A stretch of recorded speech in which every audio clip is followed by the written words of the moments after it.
This is Your Sports Swindon, and I'm joined by Swindon boxing trainer Paddy Fitzpatrick to discuss the biggest stories in the world of boxing from the week.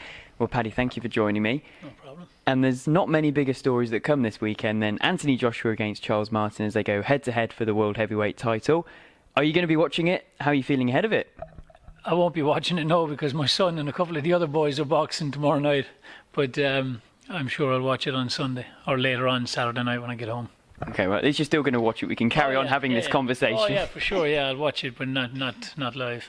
Okay, brilliant. That's all right then. So the big question then is, who do you think is going to win? Yeah, that's a tough one. I haven't seen that much of Charles Martin to be able to make a too informed a decision. He was up in Big Bear when we were up there last year. I watched a bit of his sparring. Didn't necessarily see a guy that I thought was going to be fighting for the world title, but he's actually gone and won the world title. But he does hit like a mule. He plays with that lead hand very well to set a guy up. And, I would favour Joshua because of his experience, both amateur and he's done everything that's asked him in the pros, but so is Charles Martin, so I'd have said it's a 50-50. So you said that one of the key words that's come up is experience, and you mentioned Joshua's experience in amateur, but many people are saying he's only had 15 fights in the pro game. Does that matter? If you're a good fighter, you're a good fighter. Yeah, but you can't buy experience. Experience is a vital part of this game, but I do agree with what you're saying there too. You see a lot of the Russian guys. Look at Lomachenko, he fought for a world title in his third fight. He fought an eliminator in his second fight. You know, you do get fighters fighting for world titles in their 7th fight and in their 11th fight, Rigondeaux and the likes of them. So, yeah, if you can fight, you can fight. But the difference between fighting over 3 rounds or even in the WSP over 5 rounds and then over 12 is a marked difference. So, I think with his experience in the amateurs, with what Charles Martin has done, let's say in the pros now so far, it's a 50-50 fight. But they're two different styles. I think that AJ is a two-handed fighter, and for the most part, Charles Martin is a one-handed fighter. He plays with the front hand, and he does a lot of things very subtle, very well. But he plays with the front hand to set you up for the back hand. But I just watched him 10 minutes ago icing a dude with a hook as well. So, but that was after he had got him in Queer Street with the left hand, and then he iced him with the hook. Okay, so yeah, one of the things again that's been made out about this fight is the fact that Joshua is going to be facing a southpaw, and so some have been saying that he's going to have to work it out for a couple of rounds. He's going to have to work out that stance, but during this workout period that he's had beforehand, he's going to have been facing southpaw boxers. So surely that's not going to be too big a factor. You'd hope he's had southpaw sparring. He said he's had good southpaw sparring in. I don't know who he's had in. Somebody else told me that they heard that he didn't have hardly any southpaw sparring in because there isn't too many southpaw heavyweights out there. But that could be just a rumour mill. Yeah, in camp you'll have guys in to spar of the style, hopefully, and if not, at least if it's a southpaw like you're facing. So you're facing a southpaw, you get southpaw sparring in. But then every fighter does things different. So even if you get a southpaw, and it doesn't necessarily mean he fights like the southpaw you're about to face. So it will take him a few rounds. Both of them men will have full respect for each other's power. So I doubt if both of them will just march across the ring and go for each other. Charles Martin wouldn't anyway. His style would be to play for a few rounds and see what he can create with that lead hand. Whereas Anthony Joshua, who knows, he might come across and get involved in a tear-up. I think that's what he said he's going to do. But you would hope that with that much power involved, that they would take 1 or 2 rounds to figure each other out, just get the timing of their opponent down, see the little mistakes they make when they're leading off, and I expect it to catch fire after 2 or 3 rounds. And you've told me in the past that you can't look into the future, otherwise you'd be betting on the horses. Yep. But what do you think the biggest factors are going to be in this fight? Power of both men. Any one of them could wake up with a crowd around them. You know, they're both world-class punchers. So, you know, that's the biggest factor that plays into this. Okay. And so if we talk about the Brit in the fight, Anthony Joshua, the success that he's experienced so far in his career, What have you made of his rise from amateur, obviously winning Olympic gold, but to now becoming a pro? What have you made of his rise so far? It's been phenomenal, isn't it? He was only boxing, what, 3-4 years before he became an Olympic gold medalist. He only lost a couple of fights as an amateur. He's undefeated as a pro. It's been meteoric what he's done. So yeah, he is an exciting addition to the scene, and yeah, you can tell. I mean, the whole country knows Anthony Joshua. The whole country seems to know it, and the fact that these tickets took only 90 seconds to be sold out for this event. What have you made of how his PR department has worked absolute wonders with him? He's got such a big following. What have you made of how he's worked the public into this fight? He's good to listen to anyway.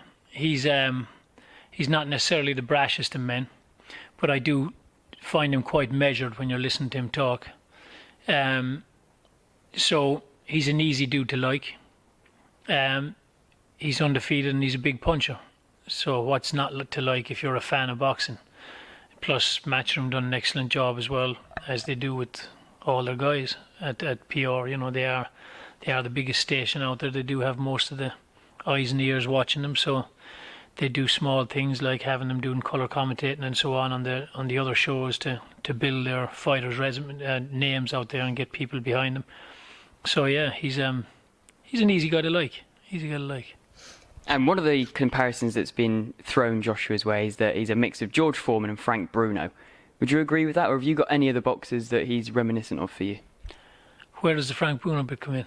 I think the movement they were saying of him. Is that a slight then, or a compliment? I think they were saying he's more mobile than him, but he can hit as hard as a Frank Bruno. Well, he's knocked out 15 of 15. He hasn't necessarily yet fought the very top tier, so you don't know if that's going to continue. Very rarely does continue at the highest level. But yeah, I wouldn't compare him necessarily to those two men. But yeah, are there any that you would think, yeah, he's a bit like him, or is he a one-off? Not necessarily any at the moment that I would look and say he fights like them. No, but when you say a one-off, he's got the fundamentals down very well. He's got a very good amateur background behind him, you know, so he does the basics very, very well. He's got a lot of power. He does some things quite well for a big man. Does tiny shifts inside when he's touching to the body, and then he'll take a little tiny shift to the side to create an opening. So he does nice things subtly as well. But I wouldn't necessarily compare him to those two men. That's why I'm asking, because most people would say that Frank Bruno wasn't the best mover, and then George Foreman didn't move at all. So I'm not too sure if they're trying to compliment him or not when they say that, you know, even though both men were former world champions. But it's you know, they were known for not necessarily being the biggest of movers, best of movers. Okay, let's say it was for the power then. But yeah, he's got power. The man's got power. Certainly, and there are many British heavyweight boxers that have got power at the moment, and you look at some of the names in there, obviously you've got your Joshuas, your Hayes, your Furies, just to name three. What do you make of the condition of British heavyweight boxing at the moment, and why are we experiencing such a purple patch?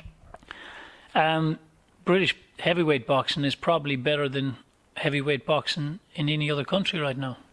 Everyone used to always say it's the American boys, but it's not right now. Tyson Fury is the top of the tree. He's the world recognised heavyweight champion. David, former heavyweight champion. Tyson, Anthony fighting tonight. There's a lot of good fights to happen there. You know, it's fantastic at the moment right here back home. And so, if you got your pick of all the British heavyweights, they're all stood in a line in front of you. You got to pick out two, say, fight each other. Who are the two that you'd like to see go head to head the most? Well, I think if Joshua pulls it off tomorrow night, I think the fight that most people would like to see is him against Tyson Fury.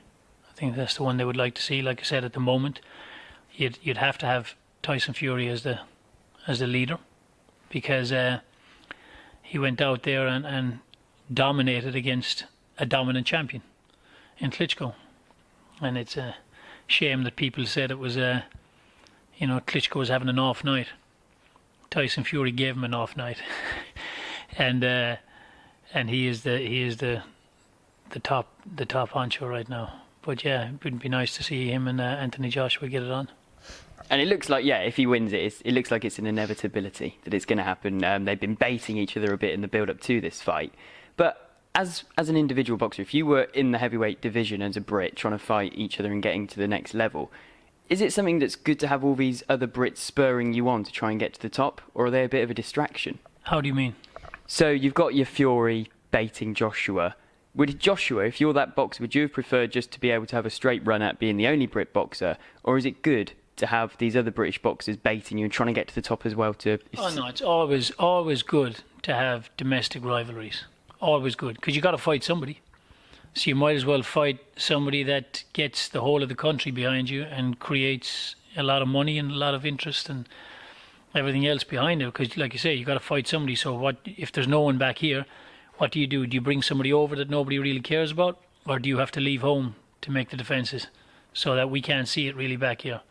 So, yeah, it's always great when you have domestic rivalries in boxing. Okay, super, thank you. So, yeah, looking into that Mystic Ball, you said Joshua you think might just edge it. Can you guess a round if it's going to be a knockout? If it's going to be a knockout, you know, everyone's clever after the fact. Ask me after the fight and I'll tell you. I'll be exact. You know, I can't. It depends.